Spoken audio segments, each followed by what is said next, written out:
Betul ke Nabi Adam setinggi 60 hasta?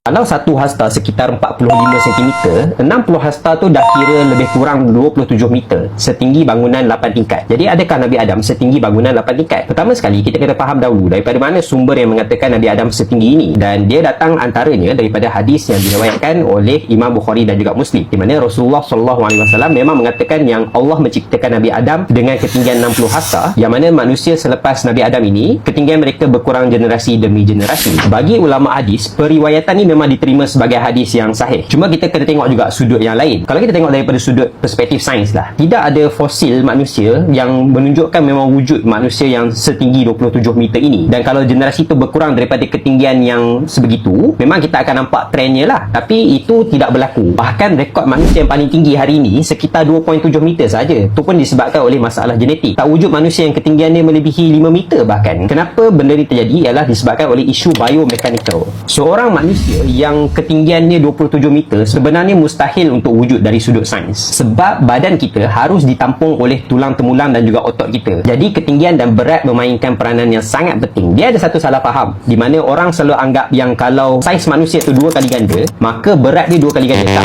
Bila kita gandakan saiz kita 2 kali ganda, jisim ataupun mass kita ni, dia bukan naik 2 kali ganda sama, tapi dia 8 kali ganda. Dan benda ni kita kenali sebagai undang-undang cube persegi ataupun square cube law, dan dia merupakan salah satu undang-undang alamiah yang mengekang perkembangan saiz satu-satu makhluk biologi. Sebab tu kalau kita perasan, kehidupan tak banyak yang boleh membesar macam dinosaur lah di atas darat. Dan haiwan yang terbesar dalam dunia kita ini, iaitu ikan paus biru, berada dekat dalam air, iaitu persekitaran yang boleh menampung daya graviti yang sangat menekan menggunakan daya apungan. Kalau kita pakai undang-undang cube persegi ni, baginda akan mempunyai berat sampai 280 tan, iaitu 280,000 kilogram. Berat yang kira-kira 2 lori kontena yang penuh muatan dia. Dan badan dia akan kolaps, tulang akan patah sebab tak boleh tampung berat yang sangat-sangat menggila ini. Lebih lagi pada lutut, tulang belakang memang tak boleh support. Habis itu dinosaur besar-besar macam Brontosaurus misalnya, mereka boleh je wujud. Kenapa? Ini disebabkan oleh strategi biologi dinosaur-dinosaur macam sauropod ni berbeza. Mereka ada tulang yang berongga, ada udara yang meringankan badan mereka, yang mengurangkan ketumpatan badan mereka. Selain daripada itu, leher mereka ni panjang, dan bila mereka makan, mereka menggunakan leher panjang ni lah untuk menggerakkan kepala mereka makan daun dekat pokok. Badan yang mempunyai berat yang banyak itu duduk tak bergerak banyak. Dan yang paling penting, Brontosaurus berdiri atas 4 kaki yang meningkatkan kestabilan haiwan yang sangat berat ini. Strategi ni tak ada pada manusia macam Nabi Adam. Sebab macam kita manusia, kita ada tulang yang lebih tumpat dan kita tak ada leher panjang macam Brontosaurus tadi nak makan dan sebagainya. Kita kena bergerak, dan kita kena bergerak dengan sangat laju, dan yang paling penting, kita berdiri di atas 2 kaki. Yang mana strategi bagus untuk membebaskan tangan untuk kita gunakan alat pemburuan, tapi sangat-sangat bahaya untuk tampung berat kita menghadapi daya tekanan graviti yang menekan kita secara vertikal. Ada beberapa cara sebenarnya bagaimana ulama menghadapi tafsiran hadis sebegini dan melihat kepada keadaan biologi. Dia memang ada pendapat yang mengatakan Nabi Adam memang wujud secara fizikal, secara literal, 60 hasta ketinggian baginda. Tapi ada ulama yang menggunakan hadis ni secara konteks di luar literal. Dan saya cenderung dengan pendapat ni sebab dia juga adalah pendapat yang dipegang oleh Mufti Wilayah Persekutuan. Melalui laman web mereka kita boleh rujuk. Mufti memetik kenyataan daripada Muhammad Anwar Shah Al-Kashmiri yang mengatakan bahawa ketinggian Nabi Adam berada dekat syurga sebenarnya, tapi bukan apabila baginda turun ke bumi. Mufti wilayah berpendapat tak ada riwayat yang betul-betul kuat mengatakan apakah ketinggian Nabi Adam alaihissalam yang sebenarnya bila baginda turun ke bumi. Jadi betul atau tidak, kita serahkan kepada Allah Subhanahu Wa Taala. Cuma kita menggunakan ilmu sains untuk memahami yang tak mungkin wujud manusia setinggi itu di atas muka bumi atas faktor-faktor biomechanical. Tapi kita faham juga daripada sudut tafsiran hadis yang mengatakan bahawa ketinggian ini mungkin ketinggian di syurga,